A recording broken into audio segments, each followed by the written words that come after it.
ஓம் சாந்தி. எல்லோரும் சந்தோஷமாக இருக்கிறீங்களா? ஸோ இன்றைக்கி பிரம்மகுமாரிகளுக்கு ரொம்ப ரொம்ப சந்தோஷமான நாள். விஜய் மூலமாக இப்படி ஒரு சந்தோஷம் எங்களுக்கு கிடைக்கும் அப்படின்னு நினச்சி கூட பார்க்கல. ஸோ அந்த மாதிரி ஒரு பயங்கரமான ஹெல்ப் பிரம்மகுமாரிகளுக்கு பண்ணியிருக்கிறாரு. ஸோ முதலாக ஒரு அரசியல் நிகழ்ச்சியில் பிரம்மகுமாரிகளுக்கு பயங்கரமான ஒரு கௌரவத்தை தளபதி விஜய் அவர்கள் கொடுத்துருக்கிறாங்க. ஸோ அதுக்கு எல்லா பிரம்மகுமாரிகள், உலகத்தில் உள்ள அத்தனை பிரம்மகுமாரிகள் சார்பாக அவருக்கு இதயபூர்வமான நன்றியை தெரிவிச்சுக்கிறோம். ஸோ என்னென்னா, இப்போ இன்னும் 2-3 நாளில் கிறிஸ்மஸ் வரப்போகுது இல்லையா? ஸோ எல்லோருக்கும் இனி கிறிஸ்மஸ் நல்வாழ்த்துக்கள். ஸோ அந்த கிறிஸ்மஸ் விழாவை விஜய் அவர்கள் வித்தியாசமாக கொண்டாடினாங்க. சமத்துவ கிறிஸ்மஸ் அப்படின்ட்டு. அதாவது எல்லா மதத்தினரையும் அழைத்து கிறிஸ்மஸ் கொண்டாடுற மாதிரி பிளான் இருந்திருக்கும்னு நினைக்கிறேன். பட் அங்கே இருந்தவங்க பெரும்பான்மையானவர்கள் அல்லது எல்லாருமே கிறிஸ்தவ பாதிரியார்கள், கன்னிகாஸ்திரிகள் இப்படி தான் இருந்தாங்க. 2 பேரை தவிர்த்து. ஒருத்தர் ஆற்காடு நவாப் இளவரசர், அவர் முஸ்லீம். அப்புறம் பிரம்மகுமாரி சகோதரி முத்துமணி சிஸ்டர். ஸோ உண்மையில் அது யூடியூப்பில் பார்த்தோன்னே ஒரு செகண்டு எனக்கு கிள்ளி பார்த்துக்கிட்டேன். இது உண்மையிலே உண்மைதானா, கனவு மாதிரி இருந்துச்சு. அந்த நிகழ்ச்சியிலே ஒரு பாதிரியார் சொல்லியிருந்தார், விஜய் அவர்கள் இருக்கிற மேடையில் நான் இருக்கிறது உண்மையிலே நடக்குதா இல்லை கனவான்னு நானே என்னை கிள்ளி பார்த்துக்கிட்டேன் அப்படின்ட்டு. ஸோ அப்படி தான் எங்களுக்கும் இருந்தது. இதில் இன்னொரு பெரிய சந்தோஷமான விஷயம் என்னென்னா, அந்த நிகழ்ச்சியில் அந்த சகோதரி கலந்துக்கிட்டதே ஒரு சந்தோஷம். மேடையில் இருக்கிறாங்க, அந்த மேடையிலும் விஜய்க்கு பக்கத்துலேயே அவங்க இருக்கிறாங்க. ஸோ அது ரொம்ப ரொம்ப சந்தோஷம். ஸோ ஒரு 5 நிமிஷம் அந்த மாதிரி தான் பேசுனாங்க எல்லாருக்குமே. விஜய் அவர்களே 5 நிமிஷம் தான் பேசுனாங்க அதில். ஸோ அந்த 5 நிமிஷத்தில் அவங்க சொல்ல வந்த செய்தி எல்லாத்தையுமே சொல்லிட்டாங்க. அதுதான் பெரிய அனுபவம் வாய்ந்த ஆத்மாவுடைய தனித்தன்மை. ஸோ விஜய் அவர்கள் அரசியல் கட்சி ஆரம்பித்த உடனே ஏதோ ஒரு முஸ்லீம் ஃபங்க்ஷன் வந்தது. அப்போ அந்த தொழுகையில் கலந்துக்கிட்டார். ஸோ அதுக்கு அடுத்ததாக இப்போ கிறிஸ்தவர்களுடைய பண்டிகை கிறிஸ்மஸ் நிகழ்ச்சி உண்மையிலே கோலாகலமாக கொண்டாடி இருக்கிறார். ஒரு 2 மணி நேரம் அந்த நிகழ்ச்சி நடந்திருக்குது. ஸோ இதே மாதிரியே இன்னும் பாக்கி இருக்கிறது இந்து மதம் தான். ஸோ இப்போ வரப்போகிறது பொங்கல் வரும். ஆனால் அதையுமே இந்து பண்டிகைன்றதை மக்கள் மறக்கணுன்றதுக்காக தமிழர் பண்டிகையை மாற்றி விட்டாங்க. ஸோ அடுத்தது ஒரு மிகப்பெரிய இந்து பண்டிகையாக இருக்கிறது அப்படின்னு பார்த்திங்கன்னா சிவராத்திரி. ஸோ அதுவும் விஜய் அவர்கள் நடத்தினார்னா உண்மையில் வரலாறுலேயே ஏற்கனவே இப்போ பண்ணதே அவர் ஒரு ஹிஸ்ட்ரி க்ரியேட் பண்ணியிருக்கிறாரு. அந்த சிவராத்திரி விஜய் அவர்கள் பண்ணாங்கன்னா இப்போ இதை இப்போ பிஜேபி பண்ணுறாங்க அப்படின்னா கூட அவங்க கூட பண்ணதில்லைன்னு நினைக்கிறேன். பட் ஒரு வேளை பண்ணியிருந்தால் கூட அது ஒரு இந்து மதத்துக்கு ஆதரவான கட்சின்ட்டு அது ஒரு பெரிய விஷயமாக எடுத்துக்க மாட்டாங்க. பட் விஜய் அவர்கள் பண்ணாங்கன்னா அது உண்மையிலே இந்தியாவே திரும்பி பார்க்கும், ஆக்சுவலாக உலகமே திரும்பி பார்க்கும். ஸோ அப்படி பண்ணணும் அப்படின்ட்டு விஜய் அவர்களுக்கு ஒரு வேண்டுகோள் வைக்கிறோம். ஸோ இந்த நிகழ்ச்சியிலே கிறிஸ்மஸ் நிகழ்ச்சியில் ஒரு பிரம்மகுமாரி சகோதரி கூப்பிடணுன்றது எப்படி நடந்தது அப்படிங்கிறது ஒரு மிராக்கிளாக இருக்குது. ஏன்னா இது கற்பனைக்கு எட்டாத விஷயமாக இருக்குது. ஸோ இது கடவுள் பண்ண ஒரு மிகப்பெரிய மிராக்கிளாக தான் நான் பார்க்குறேன். இது சிவராத்திரியும் இதே மாதிரி விஜய் அவர்கள் இந்த மாதிரி ஒரு நிகழ்ச்சி நடத்த வாய்ப்பு இருக்குதுன்னு நினைக்கிறேன். ஏன் அப்படின்னா, விஜய் அவர்களுடைய தந்தை S.A. சந்திரசேகர் அவர்கள் போன சிவராத்திரிக்கு பிரம்மகுமாரிகள் நடத்தின அந்த ஜோதிலிங்க தரிசனத்துக்கு வந்திருந்தார். அப்போ அவர் சொல்லியிருந்தார், என்னன்னே எனக்கு தெரியல, அந்த சிவன்னா ஒரு ஈர்ப்பு எனக்கு இருந்துக்கிட்டே இருக்குது, என்னை யாரும் கூப்பிடல, நானே தான் வந்தேன் அப்படின்னு சொல்லியிருந்தார். ஸோ இந்த நிகழ்ச்சிக்கு வந்து பிரம்மகுமாரி சகோதரியை கூப்பிட்டது ஒருவேளை விஜய் அப்பா அவர்களுடைய ஆலோசனையாகவும் இருந்திருக்கலாம். அவராக இருந்தாலும் சரி, அல்லது இதற்கு காரணமாக யாராக இருந்தாலும் சரி, அவங்களுக்கு வந்து மனமார்ந்த நன்றி தெரிவிச்சுக்கிறோம். ஸோ இனி வரும் இந்த மாதிரி நிகழ்ச்சிகளில் விஜய் அவர்கள் நடத்தினாலும் சரி, அல்லது மற்ற ஆன்மீக இயக்கங்கள் நடத்தினாலும் சரி, அல்லது அரசியல் நிகழ்ச்சி இந்த மாதிரி இருந்தாலும் சரி, பிரம்மகுமாரிகளையும் தயவுசெய்து கூப்பிடுங்க அப்படிங்கிற குறிக்கோளை, ஒரு வேண்டுகோளை வைக்கிறோம். ஸோ கிறிஸ்மஸ் அப்படிங்கிறது வந்து கிறிஸ்தவர்களுடைய பண்டிகை தான். இருந்தாலுமே கேரளாவில் வந்து என்னுடைய ஒரு முஸ்லீம் ஃப்ரெண்ட், கேரளாவில் இருக்கிற ஃப்ரெண்டு சொன்னது என்னென்னா, கிறிஸ்மஸ் அங்கே நாங்கள் எல்லோருமே கொண்டாடுவோம், கிறிஸ்டின்ஸு, முஸ்லீம்ஸு, ஹிந்துஸு எல்லோரும் கொண்டாடுவோம் கிறிஸ்மஸை அப்படின்னு சொன்னாங்க. ஸோ அந்த மாதிரி தான் இந்த விழாவும் பார்க்குறதுக்கு இருந்தது. ஸோ அங்கே பேசின நிறைய ஒரு சகோதரர் வந்து அந்த நவாப் இளவரசர் பேசும்பொழுது, ஒவ்வொரு மதமும் கம்ப்ளீட்லி டிஃப்ரெண்ட், இருந்தாலும் ஒற்றுமை இருக்கணும், அந்த நல்லிணக்கம் இருக்கணும் அப்படிலாம் சொல்லியிருந்தார். பட் ஆனால் உண்மையிலே டிஃப்ரெண்ட்டே கிடையாது. டிஃப்ரெண்ட் மாதிரி தெரியும் மேபி வெளி தோற்றத்துக்கு அந்த கொண்டாடுற முறையில். ஆனால் உண்மையிலே எல்லாத்துக்கும் நெருங்கிய தொடர்பு இருக்குது. அதிலும் குறிப்பாக இந்த சிவராத்திரி அவர்கள் விஜய் கொண்டாடினார்னா, அது அது அது உண்மையிலே சிவராத்திரி வந்து இந்துக்கள் தான் இப்போதைக்கு கொண்டாடுறாங்க. ஆனால் அது உண்மையிலே இந்துக்களுக்கு மட்டுமான பண்டிகை கிடையாது, அனைத்து மதத்தினருக்கான பண்டிகை அது. ஏன் அப்படின்னா, இப்போ ஒரு விஷயம் அதுக்கு முன்னாடி கிளாரிஃபை பண்ண விரும்புகிறேன். கிறிஸ்தவர்கள், முஸ்லீம்கள் வந்து அந்த இந்து தெய்வங்களை வழிபட மாட்டாங்க இல்லையா ஜென்ரலாக. ஆனால் போகிறவங்க இருக்கிறாங்க, இந்து கோயிலுக்கு போகிற கிறிஸ்டின்ஸும் இருக்கிறாங்க, முஸ்லீம்ஸும் இருக்கிறாங்க. பட் ஜென்ரலாக அப்படி ஒரு நம்பிக்கை, அதை வழிபட மாட்டாங்க. அது வரலாறில் வந்து கொஞ்சம் எக்ஸ்ட்ரீமாலும் போய் கோயிலை இடிக்கிறது அதெல்லாம் பார்த்துருக்குறோம். பட் ஆனால் அந்த மதங்களில்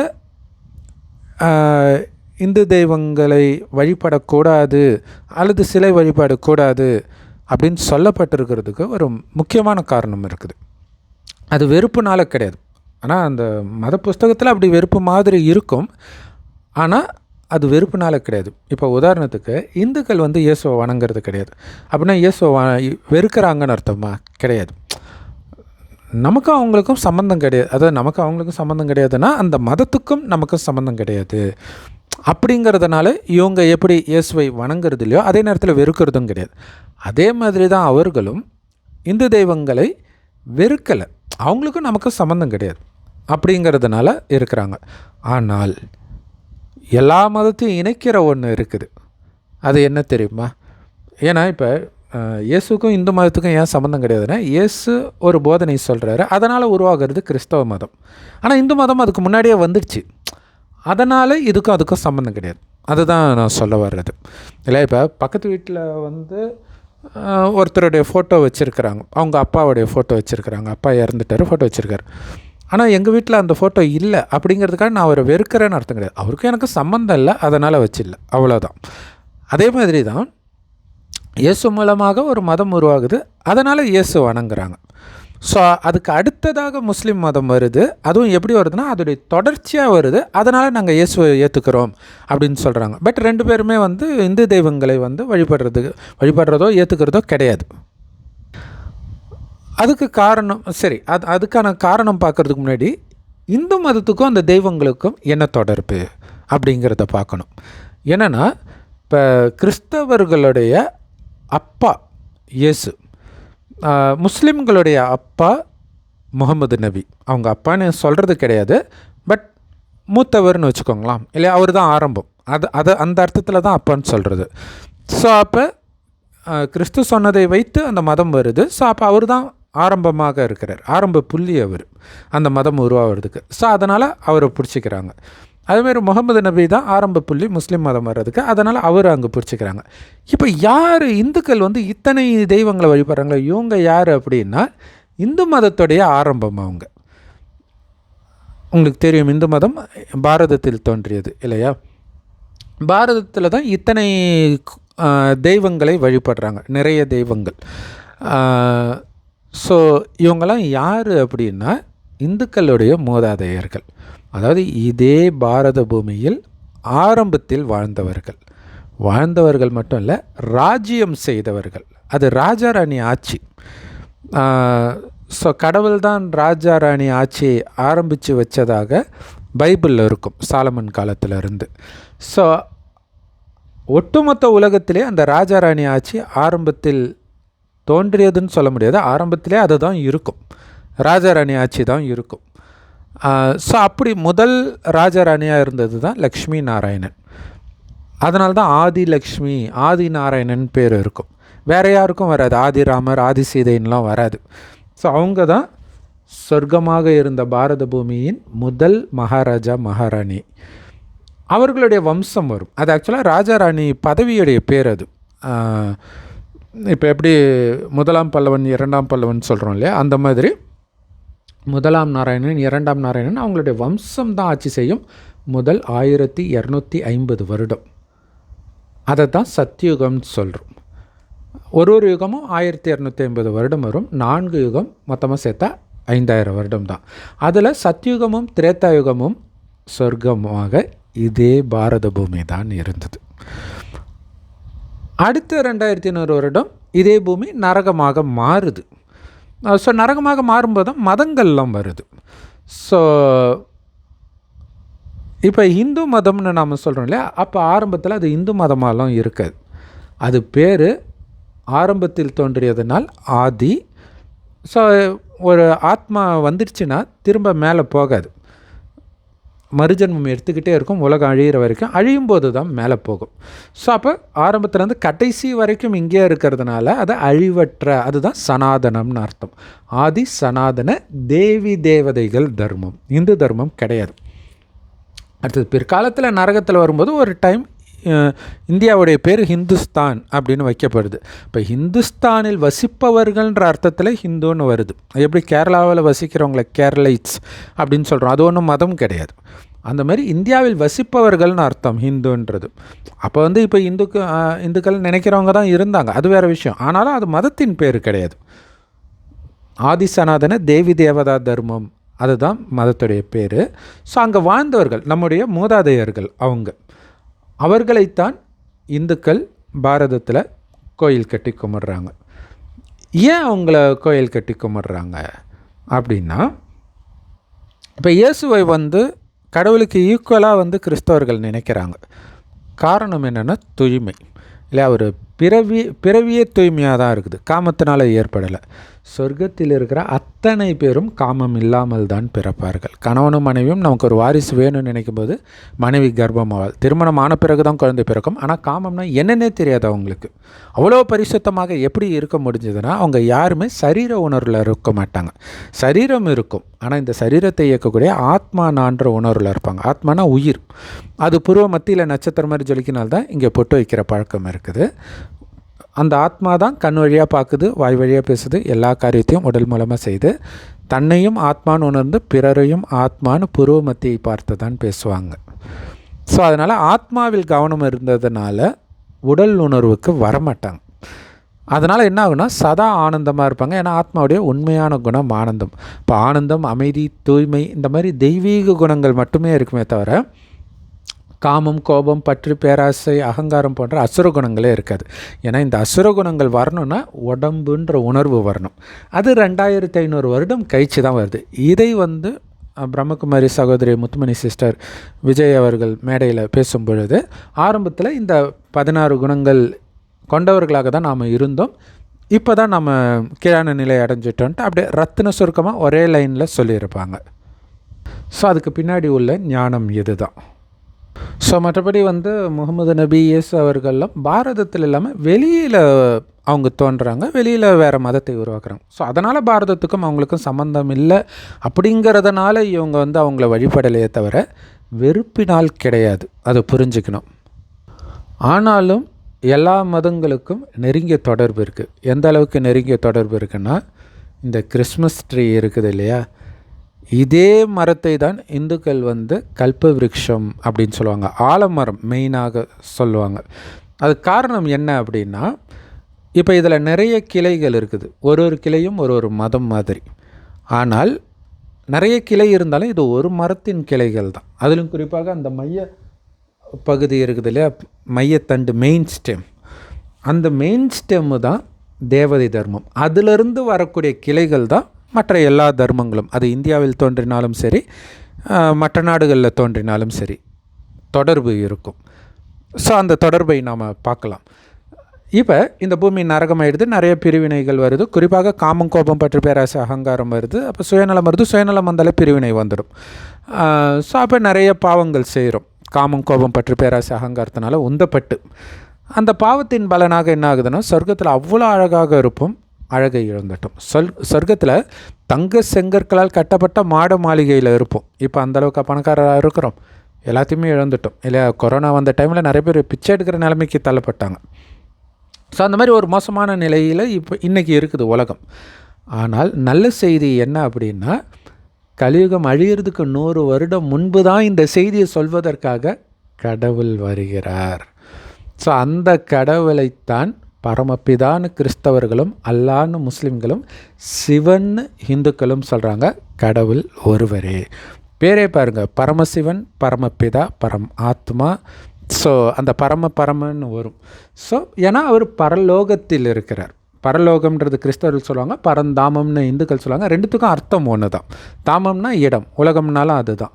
ஸோ இந்த பூமியிலிருந்து விலகி இருக்கக்கூடிய ஒரு இடம் அப்படின்னு அர்த்தம்.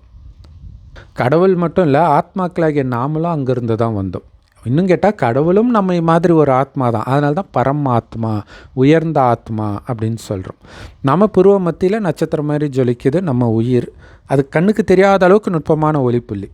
இறைவனும் அப்படித்தான் இருக்கிறார். நாம் பிறப்பிறப்பு சக்கரத்தில் சொர்க்கத்தில் சுகத்தை அனுபவிக்கிறோம், நரகத்தில் துக்கத்தை அனுபவிக்கிறோம். ஆனால் இறைவன் முதல் 2000 வருஷம் சொர்க்கம், அடுத்த 2000 வருஷம் நரகம். ஸோ சொர்க்கத்திலே இருக்க முடியாது, நரகத்துக்கும் வந்து தான் ஆகணும். ஸோ அப்போ நரகத்தின் இறுதியில் கலியுகம் அழியிறதுக்கு 100 வருடம் முன்பு இறைவன் இந்த செய்தியை சொல்கிறார். உலகமே அழிந்தாலும் ஆத்மா அழியாது. ஆனால் ஆத்மா இன்றைக்கி நிறைய பாவம் முன் ஜென்மங்களை செஞ்சதுனால ஆத்மாவில் பதிவாக இருக்குது. அந்த பாவத்தின் விளைவாக அனைத்தையும் இழந்து துக்கத்தை அனுபவிக்கிறோம். இப்போ இழந்த அத்தனையும் மீண்டும் நீங்கள் அடைவீங்க. இதுதான் ஆக்சுவலாக கிறிஸ்தவ மதத்திலும் முஸ்லீம் மதத்திலும் கடவுள் மீண்டும் எழுப்புவார் அப்படின்னு சொன்னது அப்படியே அர்த்தம். இடிந்த வீட்டை மீண்டும் கட்டி எழுப்புவார்னு சொன்னது. இது எல்லாமே வீடுன்னு சொல்கிறது சொர்க்கம். என் அப்பாவுடைய வீட்டை விபச்சார விடுதி ஆக்கிட்டீங்களேன்னு இயேசு கூட சொல்லுவார். ஸோ ஏன்னா சொர்க்கத்தில் காமம் இருக்காது, சிவாலயமாகவே இருக்கும். சிவன் முதல்ல கடவுள் அங்கே வரமாட்டார், ஆனால் அவர் உருவாக்குற உலகம்.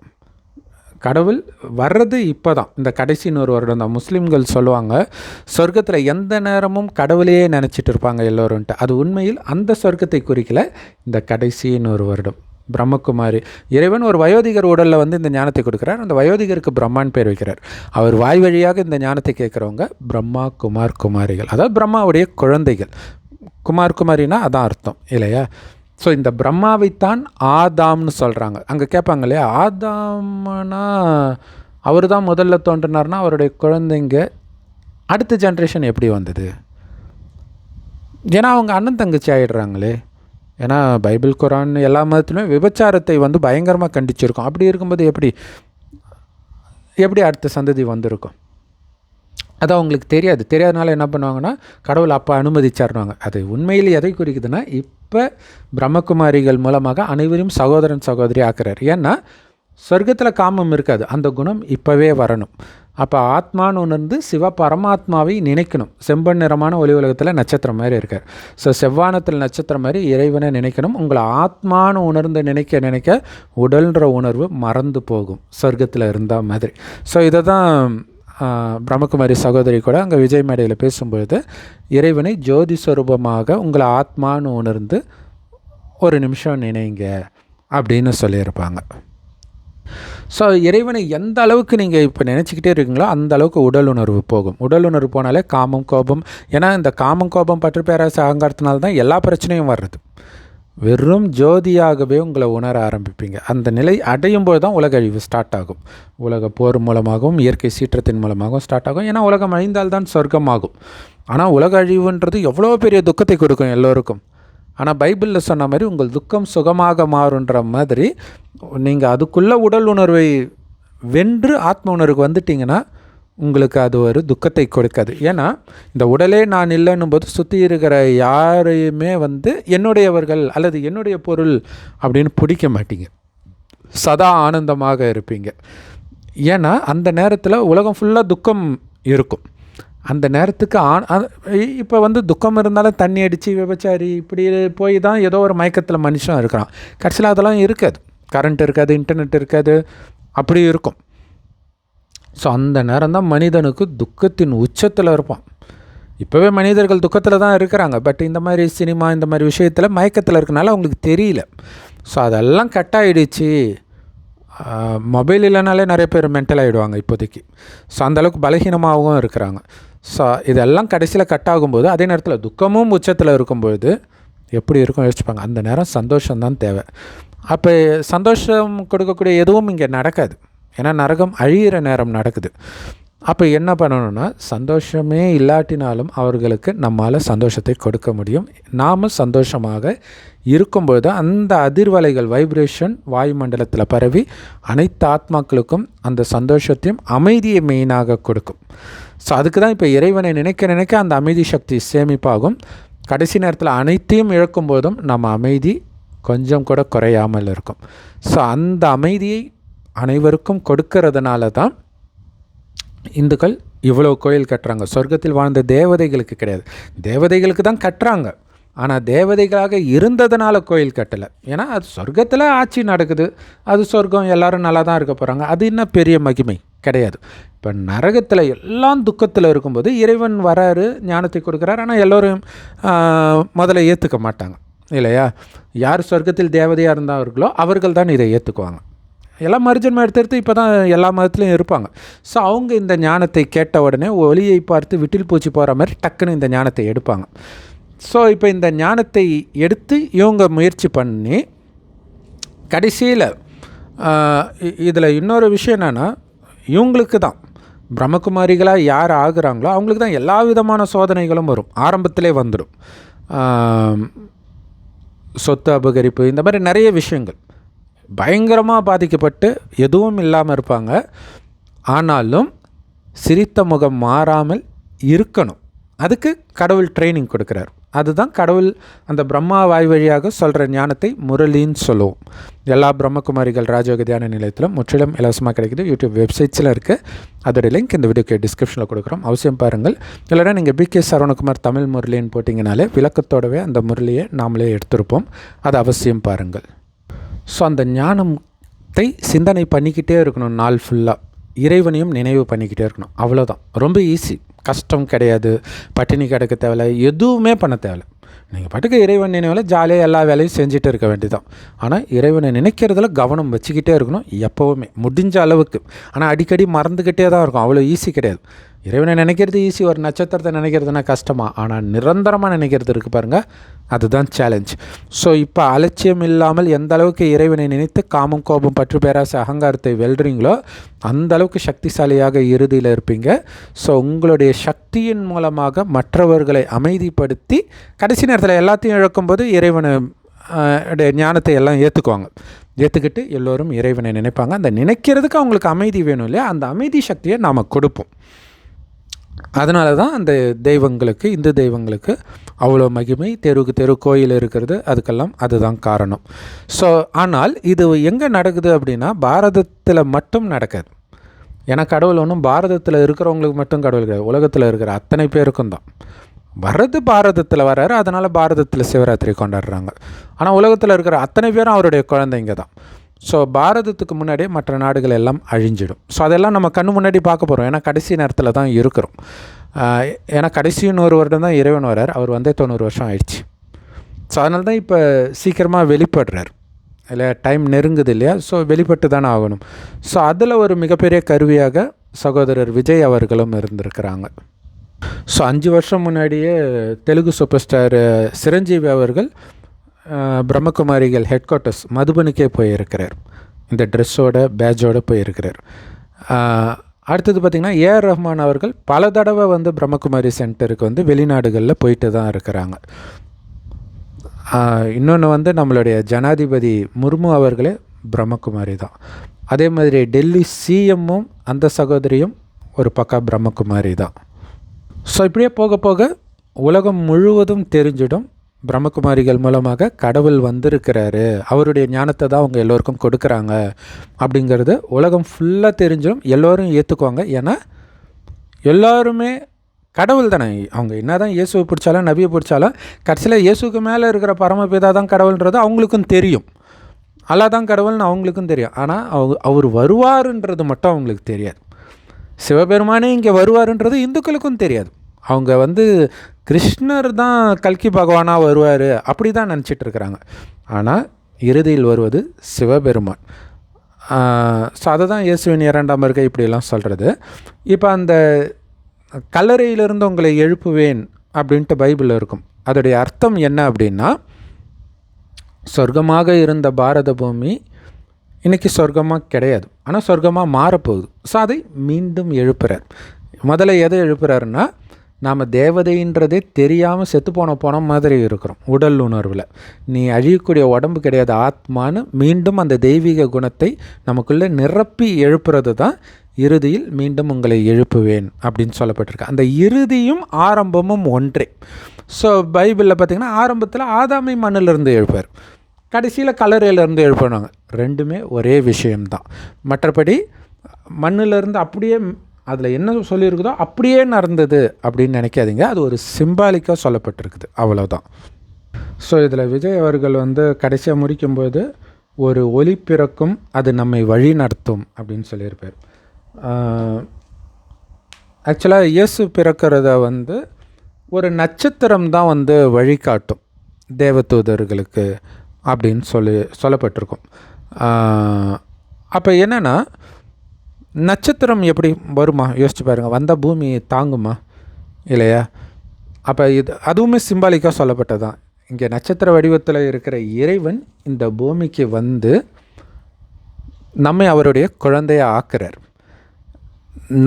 நம்மளை வெளிப்படுத்துகிறார். அதுதான் பிதா மகனை வெளிப்படுத்தினான், மகன் பிதாவை வெளிப்படுத்துவார் அப்படின்னு பைபிளில் இருக்கும், இயேசு சொல்லுவார். ஸோ அப்போ இறைவன் வெளிப்படுத்துகிறார், நீ என்னுடைய குழந்தை அப்படின்ட்டு. இப்போ நாம் தெரிஞ்சுக்கிட்டோம் அவர் நம்முடைய அப்பான்ட்டு. அப்போ மற்ற சகோதர சகோதரிகளுக்கு நம்ம அப்பா வந்துட்டார், அவர் தான் நம்ம எல்லோருக்கும் அப்பா, அவர் கொடுத்த சொத்தை தான் நம்ம 5000 வருஷம் அனுபவித்து காலி பண்ணிட்டோம், இப்போ மீண்டும் கொடுப்பதற்கு வந்திருக்கிறார் அப்படின்ற செய்தியை சொல்கிறோம். இறைவன் எங்கேருந்து வர்றார்? செம்பொன் நிறமான ஒளி உலகத்திலேருந்து வர்றார். அவர் எப்படி இருக்கிறார்? ஒளியாக இருக்கிறார், நட்சத்திரமாக இருக்கார். ஸோ இதோடைய நினைவு தான் கிறிஸ்மஸ் தாத்தாவுடைய ட்ரெஸ்ஸு. பாருங்கள், சிகப்பு ட்ரெஸ் போட்டிருப்பார், உள்ளே வெள்ளை ட்ரெஸ் போட்டிருப்பார், வர்றது தாத்தாவாக காட்டியிருப்பாங்க. ஸோ எல்லாரையும் விட அது ஒரு விதத்தில் சிவன் நமக்கு தாத்தா தான். ஏன்னா பிரம்மா மூலமாக நாம் அவருடைய குழந்தை ஆகிறோம். ஸோ அப்போ பிரம்மாவுக்கும் நம்ம குழந்தை, அப்போ பிரம்மா நமக்கு அப்பா, பிரம்மாவுக்கும் அப்பா சிவன். மற்றவர்கள் புரிஞ்சுக்கணும், ஆதாமுக்கும் அப்பா கடவுள் இல்லையா, பரமபிதா. ஸோ அப்போ நாம் ஆதாமுடைய குழந்தைகள் தான், கடவுள் நமக்கு தாத்தாவாயிடுறார். ஸோ அதுதான் கிறிஸ்மஸ் தாத்தா. எந்த பரிசை கொடுக்குறார்? குழந்தைங்கன்னா எல்லாருமே குழந்தைங்க தான். எல்லாருக்கும் என்ன பரிசை கொடுப்பார்? கடவுள் மனிதர்கள் கொடுக்கக்கூடிய, மனிதர்களால் கொடுக்க முடிந்த பரிசை கொடுக்க வரமாட்டார். மனிதர்களால் கொடுக்கவே முடியாத பரிசு என்ன? உலக அமைதி. அமைதியான உலகத்தையே உருவாக்குறார். அதுதான் சொர்க்கம். அதற்கு நாம் தகுதிப்படணும். எப்படி தகுதிப்படுறது? என்ன ஆனாலும் நீங்கள் அமைதியாக இருக்கணும் இல்லையா? அந்த இதுதான் ஆக்சுவலாக கதை. இயேசுவோடைய கதை, ராமருடைய கதை, மகாபாரதம், எல்லா கதையும் பாருங்கள், ராஜ்யத்தை இழப்பார்கள், மீண்டும் அதை அடைவார்கள். அதுக்கு நடுவில் என்ன பண்ணுவாங்க? காட்டில் இருப்பாங்க. சொர்க்கத்தை நோக்கி அல்லது அந்த பாலாரும் தேனாரும் ஓடக்கூடிய இடத்தை நான் உனக்கு கொடுக்கிறேன் அப்படின்ட்டு மோசஸ் மூலமாக கடவுள் வழி நடத்துகிறதாக பைபிள் குரானில் இருக்கும். பாருங்கள், இருக்கிற இடத்தை டக்குன்னு ஜூம் மந்திரம் காலி போட்டு அவர் பாலாரும் தேனாரும் ஓடக்கூடிய இடமா மாற்றலை. அதுதான் நரகம் இப்போ இருக்கிறது. இங்கேருந்து இப்போ சொர்க்கத்துக்கு அழைச்சிட்டு போகிறார். இது ஸ்தூலமாக போகிற இடம் கிடையாது, ஏன்னா இதே பூமி தான் சொர்க்கம் ஆக போகுது. ஆனால் அதற்கு நாம் தகுதி பெறணும்.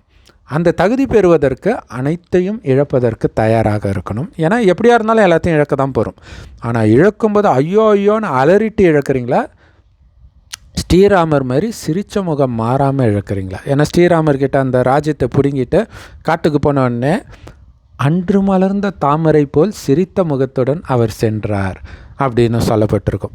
ஸோ அந்த மாதிரி நமக்கு நடக்கிற துரோகத்தை எல்லாம் சிரித்த முகத்தோட, அது நமக்கு துரோகம் நடக்குதுன்னு கூட நமக்கு தெரியாது. ஏன்னா சொர்க்கம் கிடைக்குதுன்ற அந்த போதையில் இருப்போம். அதுதான் அங்கே வந்து பரலோகராஜ்யம் சமீபத்தில் இருக்கிறதுன்றது.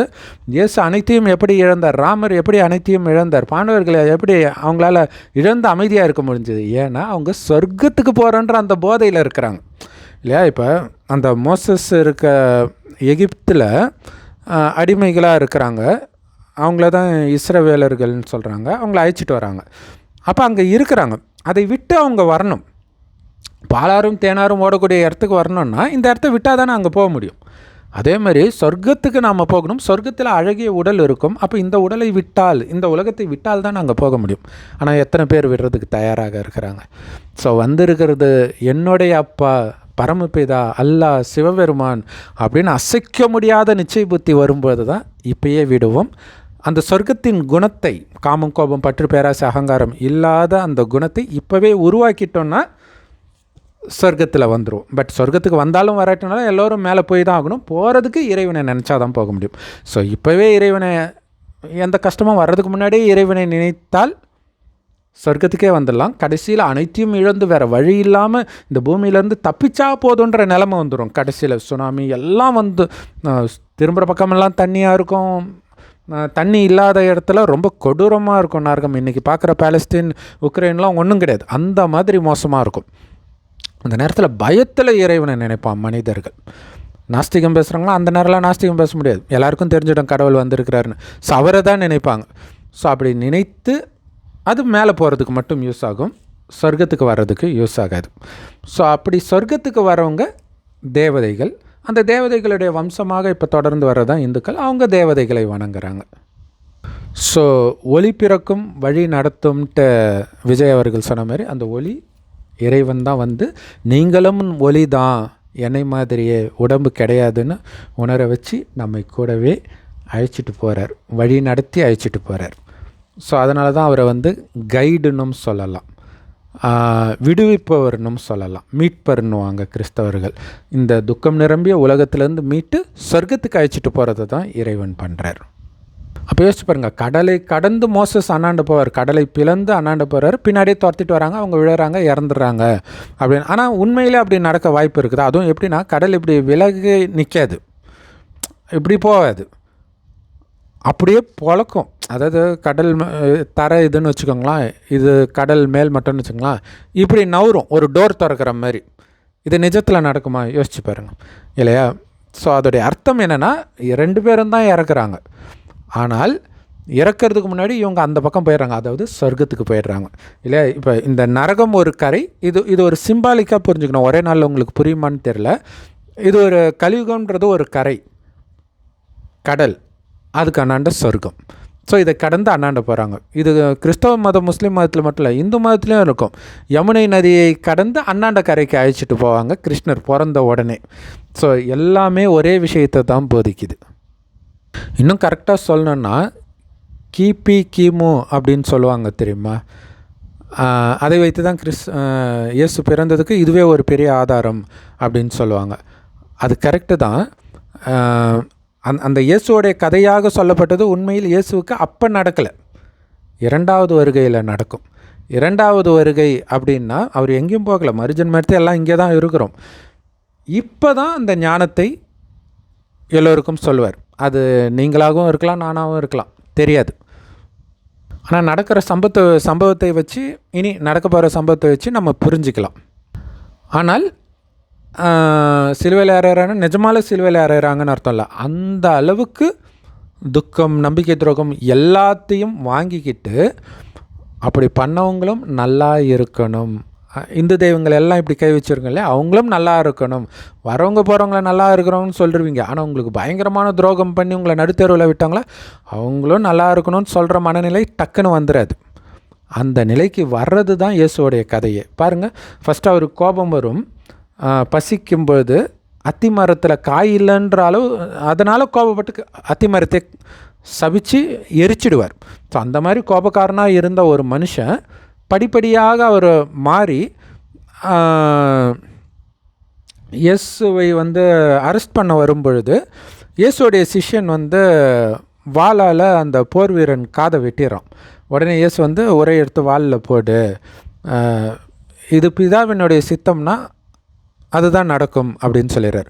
அப்போ பாருங்கள், ஒரு காலத்தில் எப்படி கோபமாக இருந்தவர் இங்கே அப்படி கோபம் இல்லாமல் இருக்கிறார். ஓரளவுக்கு இல்லை, கோபம் இல்லாமல் தான் இருக்கார். இதில் ராஜா முன்னாடி இட்டு போன பிறகு ஏதோ பேசிகிட்டு இருக்கும்போது இயேசு ஏதோ சொல்லுவார், பளிர்னு ஒருத்தன் அறைவான் இயேசுவை. உடனே இயேசு என்ன சொல்லுவார், நான் உனக்கு கெட்டது கொடுத்துருந்தா நீ எனக்கு கெட்டது கொடு, நான் நல்லது தானே கொடுக்குறேன், நீ ஏன் கெட்டது கொடுக்குறேன்னு. ஸோ ஜென்ரலாக அது கேட்பாங்க தானே இல்லையா? அந்த ஒரு நார்மலான ஸ்டேஜில் தான் அவர் இருக்கிறார். ஆனால் இதை கூட கேட்காத ஒரு நிலையை அடைகிறார். எங்கே? சிலுவையில் இருக்கும் பொழுது, குத்துயிரும் கொலையுரமாக இருக்கும் பொழுது அவருடைய விலா எலும்பை குத்துறான் ஒருத்தன் ஈட்டியால். அப்போ ஏன்டா இப்படி பண்ணுறேன்னு கேட்கல, பிதாவே இவங்க என்ன பண்ணுறாங்க பாவம், இவங்களுக்கு தெரியல, மன்னிச்சிடுங்க. அதான உண்மை. இறைவனுடைய ஞானத்தை எடுத்தவர்களுக்கு தெரியும் இப்போ சொர்க்கம் வரப்போகுதுன்ட்டு, எடுக்காதவர்களுக்கு தெரியாது. அவங்கள பொறுத்த வரைக்கும் இது அடைஞ்சிட்டா நம்ம பெரிய ஆள் அப்படின்னு சொத்தாபகரிக்கிறதோ அல்லது ஏதோ ஒன்று நினைப்பாங்க. ஆனால் எல்லாத்தையும் அவங்க இழக்க போகிறாங்க. இழக்கும்போது அவங்களுக்கு வலி அதிகமாக இருக்கும். நம்ம அனுபவிக்க வேண்டிய வலியெல்லாம் சேர்த்து அனுபவிப்பாங்க. ஸோ அதனால் அந்த வலியிலிருந்தும் அவங்கள காப்பாற்றுவோம். எப்படின்னா, நான் சொன்ன மாதிரி அந்த அமைதியின் சக்தியை பரவ செய்து அவர்களும் நல்லா இருக்கணும், அவங்களும் முக்தி அடையணும் அப்படின்னு நம்ம நினைக்கிறதன் மூலமாக அந்த நிலையை அவர்களுக்கு, ஏன்னா அவங்களால சுயமாக முயற்சி பண்ண முடியாது. ஸோ நம்மளுடைய சக்தியின் மூலமாக அவர்களுக்கும் முக்தியை கொடுக்கறதுனால தான் மேலே போயிடுவாங்க, சொர்க்கத்துக்கு வர மாட்டாங்க, பட் நரகத்துக்கு வருவாங்க. ஏன்னா சொர்க்கத்துக்கு முயற்சி பண்ணல இல்லையா? ஸோ நரகத்தில் வருவாங்க. நரகத்தில் ஆரம்பத்தில் நல்லா தான் இருக்கும், போக போக குறிப்பாக இந்த கடைசி 2-3 பிறவி தான் துக்கம் இருக்கும். அதிலும் குறிப்பாக இந்த ஓரிரு பிறவி தான் ரொம்ப துக்கம் இருக்கும். கொரோனாலாம் பார்த்தோம் இல்லையா? இன்னும் போக போக ரொம்ப துக்கம் இருக்கும். ஸோ அது வரைக்கும் பெரிய துக்கம்லாம் இருக்காது. ஸோ அந்த இடத்துக்கு மீண்டும் வருவாங்க. வரும்பொழுது சொர்க்கத்தில் யாரும் சாமி கும்பிட மாட்டாங்க. ஏன்னா யாரெல்லாம் சாமின்னு நினச்சிட்டு இருக்கோமோ அவங்க தான் உயிரோட்டமாக அங்கே இருப்பாங்க. நாம் தான் அங்கே இருக்க போகிறோம் உயிரோட்டமாக. இன்னொன்று அங்கே துக்கம் இருக்காது கடவுளை நினைக்கிறதுக்கு. நரகத்தில் ஸ்லைட்டாக துக்கம் வரும்போது தான் பக்தி ஸ்டார்ட் ஆகுது. ஸோ அப்போ இந்து மதத்தை பொறுத்த வரைக்கும் யார் மூலமாகலாம் அவங்களுக்கு முக்தி கிடைச்சதோ அவங்களுடைய தீவிர பக்தர்களாக இவங்க மாறுவாங்க. பக்தர்களாக ஒரு பக்கம் கோயிலில் பூஜை நடக்கும், இன்னொரு பக்கம் அவங்களும் உயிரோட்டமாக இங்கே தானே இருப்பாங்க. அவங்க வீட்டில் அவங்க குடும்பத்தில் இருப்பாங்க. ரொம்ப துக்கம் கொடுத்துருந்தா அவங்களுக்கு வேலைக்காரராக இருந்திருப்பாங்க. இந்த மாதிரி ஏதோ ஒன்று இருக்கும். இதுவும் ராமாயணத்தில் இருக்கும். பாருங்க, ராமாயணத்தில் பயங்கர டார்ச்சர் ராமருக்கு பண்ணது ராவணன். அந்த ராவணன் கடைசியில் பார்த்திங்கன்னா ராமர் சொர்க்கத்துக்கு போன பிறகு ராமர் விஷ்ணுவாக இருப்பார், அதாவது ராஜாவாக இருப்பார். அவர் வீட்டு வேலைக்காரனாக ராவணன் இருப்பான். இங்கே பண்ண டார்ச்சருக்கான பலனை அங்கே அனுபவிக்கிறான். பாருங்கள், ஒரே மெசேஜை வெவ்வேறு விதமாக சொல்லப்பட்டிருக்குது வெவ்வேறு மதத்தில். ஆனாலும் பிரம்மகுமாரிகள் மூலமாக இறைவன் நேரடியாக கொடுக்குற ஞானத்தை கேட்டால் மட்டுமே அந்த விஷயங்கள்லாம் உங்களுக்கு புரியும். ஸோ எல்லா புகழும் இறைவன் ஒருவனுக்கே அப்படின்னு சொல்லி தான் விஜய் அவர்கள் அந்த நிகழ்ச்சியை நிறைவு பண்ணியிருப்பார். அந்த ஒரே இறைவன் நம்ம பாரத பூமியில் வந்திருக்கிறார். அவருடைய பிறந்த நாள் சிவராத்திரி.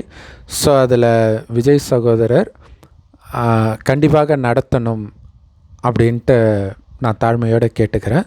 ஒருவேளை அவரால் நடத்த முடியாட்டினா கூட ஏதாவது பிரம்மகுமாரி சென்டரில் கண்டிப்பாக அவங்க வருஷம் ஃபுல்லாகவே வந்து எங்கேயாவது ஜோதிலிங்கம் அந்த மாதிரி எங்களுக்கு வந்து தினம் சிவராத்திரி தான்.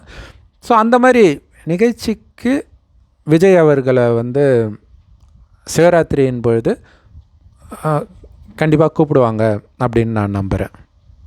ஏன்னா நம்மை வழி நடத்துறது கடவுளாக இருந்தாலும் அதற்கு கருவியாக இருந்த சகோதரர் விஜய் அவர்களுக்கு பிரம்மகுமாரிகள் எல்லோருமே ரொம்ப ரொம்ப கடமைப்பட்டு இருக்கிறோம்.